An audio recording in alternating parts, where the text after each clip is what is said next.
One formal day, a group of people seem to be having an interview for a corporate job. A protagonist has a thought in mind that he was a believer of an idea that having the right skill set and being in the right circles would lead to success. The protagonist is in the middle with other job interviewees who's being analyzed by the human resources. The protagonist was rejected in the interview that made him realize that it seemed like he had neither skills nor connections. As a result of that, he considered himself a worthless human being.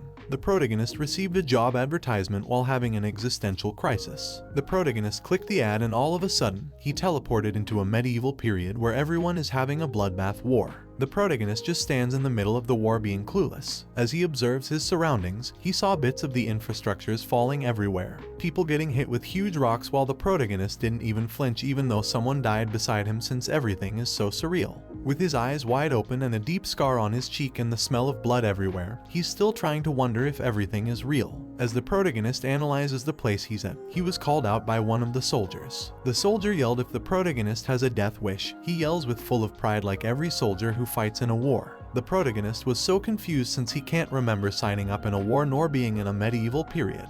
The soldier approached him to knock some sense out of the protagonist by punching him so hard. The soldier then yelled to get his head on straight unless the protagonist wants to die in a place they're all fighting for. The protagonist apologized while being baffled in the war zone. And after he was punched, he still doesn't have any idea what's going on and how did he end up in such a horrible place. The protagonist was pretty sure he just clicked on the job advertisement he received in an email. Before the protagonist was sent to a medieval period, he was out of the house to take some fresh air and unwind since he had multiple rejections in every job he applied for. As the protagonist opened the door, he saw every stuff in the house destroyed that it looks like a crime scene and watches his step to all the broken things on the floor. He acts as if it's just a casual day. The protagonist then informed his father that he's home as a sign of respect. His father is on its knees while watching television with his dignity crushed by what happened to their house on that day. His father still cared for him after the incident. He told the protagonist to wash up and eat dinner, but first, they have to clean up the house. They all act like it's just a normal day, but deep inside they're all hoping to get out of the hellhole they're in.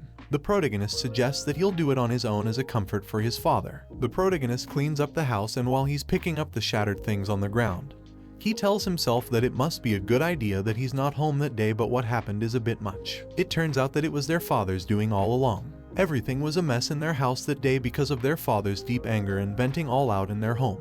All of that just because their father heard that the neighbor's son was earning 4 million a month. The protagonist became more disappointed with himself as he picked up every broken thing even though he's trying his best to look for a job. But his father is a bit competitive. He witnessed that their father had never been that mad before. Then his sister, who was in a dark corner of the house looking like a ghost, responded with her defense that the father acted like a person with anger issues before. The protagonist screams as he was startled with his sister looking like a scary ghost. He yelled at his sister about why on earth would his sister hide in the corners and be silenced as soon as he arrived in their home.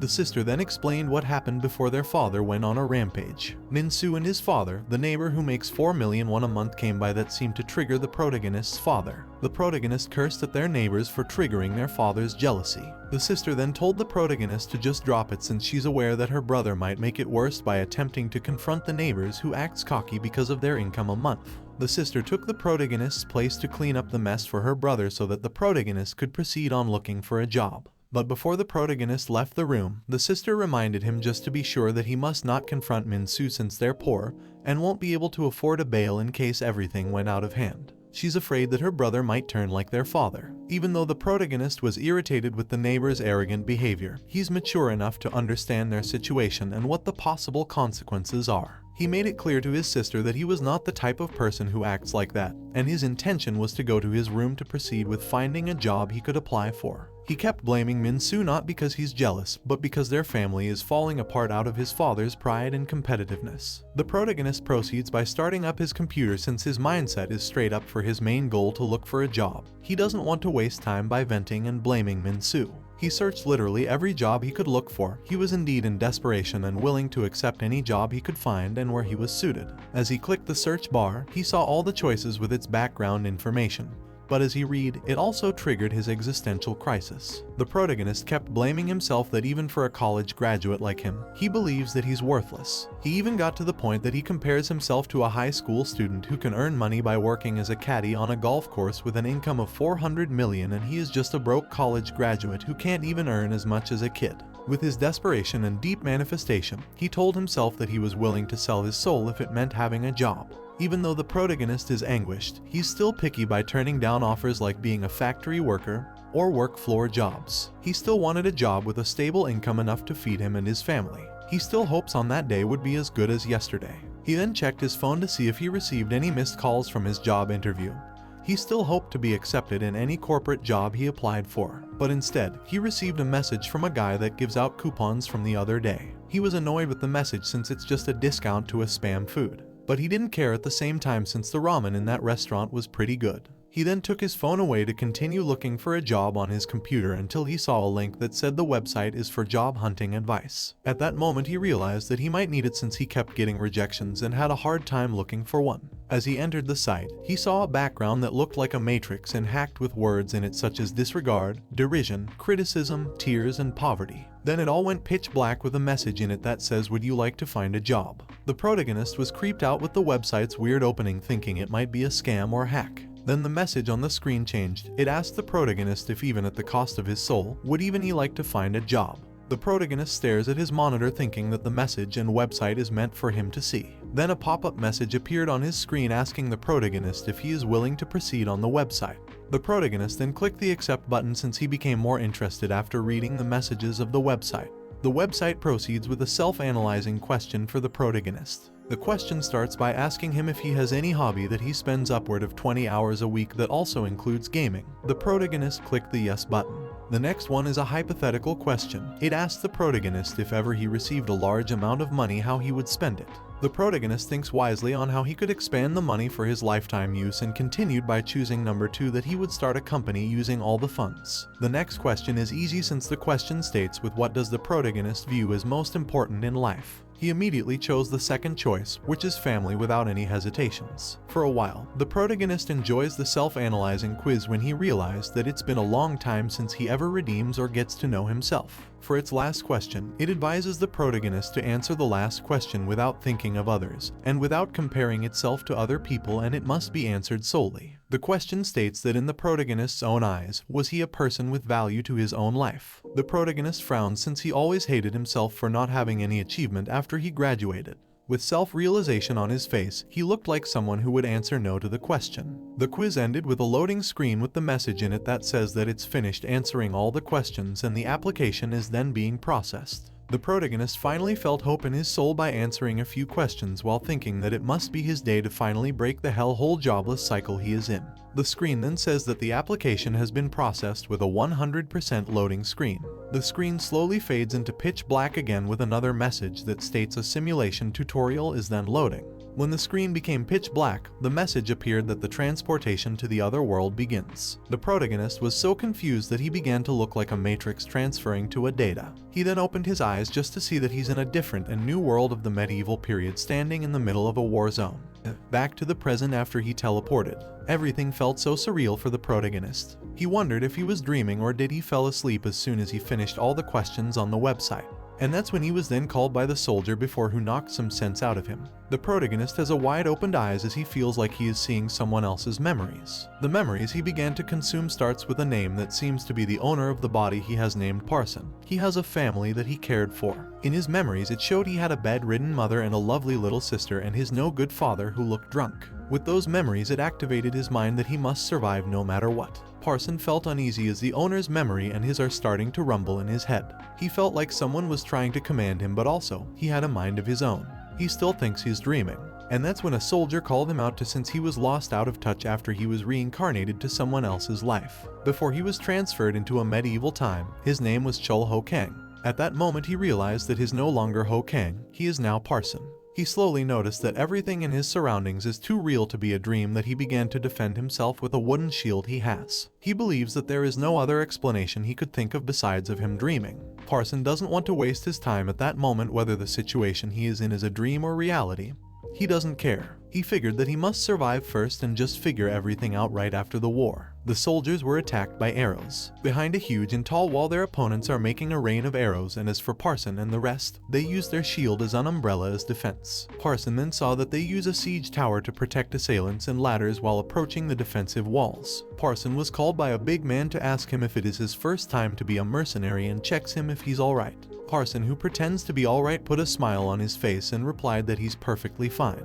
According to Parson's memories, the huge man is a senior sergeant in the mercenary corps which Parson is a part of. The sergeant made sure that everyone was determined even though they're all struggling. He then commands that as soon as the ladder's ready, they all must stop thinking and just move forward with all their strength, and he follows up that corps must swallow their fears and keep moving no matter what if they dream to live. Parson is on his knees and thanked the sergeant for his brave and prideful advice. The mercenary group kept pushing the siege tower for their mission. To use the siege tower to scale the stronghold walls, enter the stronghold and then open the gated from the inside. Once it was accomplished, the knights with horses and sharp spear will follow. And that's when the mercenaries begin to find some way to survive. Until then, the mercenaries took a deep breath and yelled as they charged and pushed the tower. They kept moving even with all the dead bodies and the smell of blood everywhere. The sergeant, who looks like a Sigma Sparta, kept yelling on the top of his lungs for his crew to be fearless. The mercenaries then yelled back as a brave response to the sergeant. The sergeant raised his arms with a weapon he held as a sign of being lion-hearted and commanded the comrades to charge ahead like their life depends on it, since as soon as they step back, arrows will rain down, and that's the end of the line for them. The mercenaries kept repeating what the sergeant said to their mind to keep moving and barks as an expression of fearlessness. Parson, on the other hand, felt like everything is a war simulation. But one thing struck his mind. He felt terrified when his cheeks hurt from a deep scar. That's when he began to be so sure that the situation is his new reality, and had a conjecture on what will happen to him if he dies in that war. The wall finally went closer to the wall, and the mercenaries opened the drawbridge to attack the guards of that wall. They charged with passion in their hearts and didn't even think twice to back down. The mercenaries who charged first was one by one killed and fell off the drawbridge, but the last one to arrive is Parson. Parson yelled as he charges all by himself. He kept reminding himself that he must not die and instantly kills every opponent that is on his way or attempts to kill him. He doesn't have a murderous intention. All he had in mind ID fight or flight, and he chooses to fight or he'll die. Stress, confusion, and terrified is what rumbles in Parson's mind. He does not wish to die in such place where he can't even tell a fact from fiction. Parson charged with no fear to another opponent. As he charged, his spear that is made out of wood broke, but he still fears nothing. The opponent was wearing a plate armor, so any wooden spear will be ineffective. The fact that Parson became weaponless with no armor, that didn't bring him down, even though the opponent in front of him has a huge scythe that could instantly end his life with one swing. Parson uses his logic on how he can defeat an opponent with armor and weapon.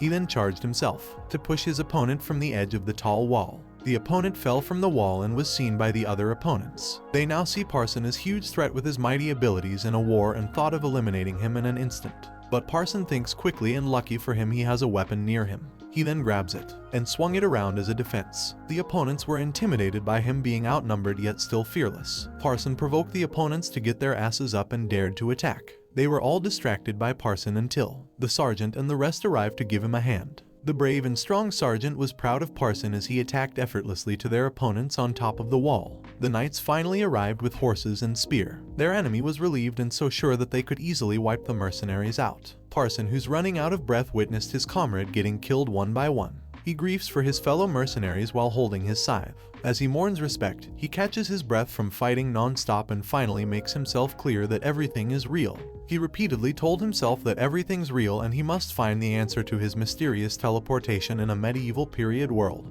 But until then, he must continue his journey as Parson.